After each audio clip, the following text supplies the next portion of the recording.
حیدر کرار کا افضلیت یار غار کو قطعی قرار دینا۔ دینی امور میں سے کچھ ظنی ہیں، یعنی ان کے دلائل ہم تک پہنچنے میں زیادہ پختہ نہیں ہیں۔ اگر کوئی شخص ان کا انکار کرے تو اسے گمراہ اور سخت مجرم قرار نہیں دیا جائے گا، جبکہ کئی امور ایسے پختہ دلائل سے ثابت ہیں کہ ان کا انکار کرنے والا شخص گمراہ اور سخت گناہگار قرار پاتا ہے۔ ایسے مسائل کو قطعی کہا جاتا ہے۔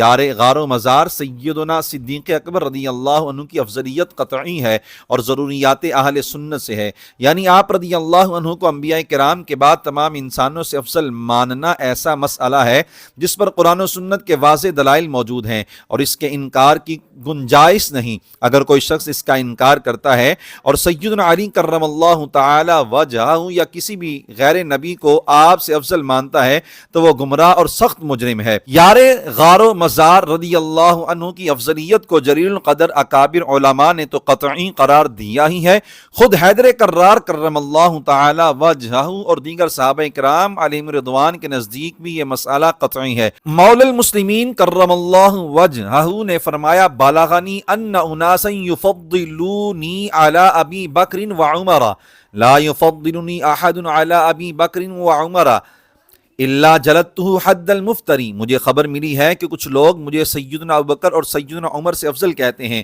جو شخص مجھے صدیق اکبر اور فاروق اعظم سے افضل قرار دے میں اس پر الزام تراشی کرنے والے کی حد جاری کروں گا، یعنی 80 کوڑے ماروں گا۔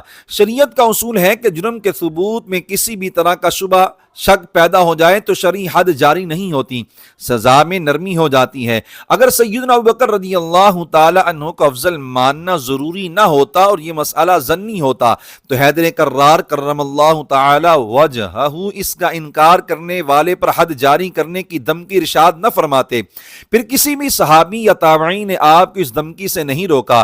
معلوم ہوا کہ سبھی اسے قطعی سمجھتے تھے۔ یہ بات بھی واضح ہے کہ آپ کا یہ ارشاد بطور عاجزی نہیں ہے، کیونکہ بطور عاجزی حد جاری نہیں ہوتی، یہ دھمکی ایک عقیدہ سکھانے کے لیے ہے۔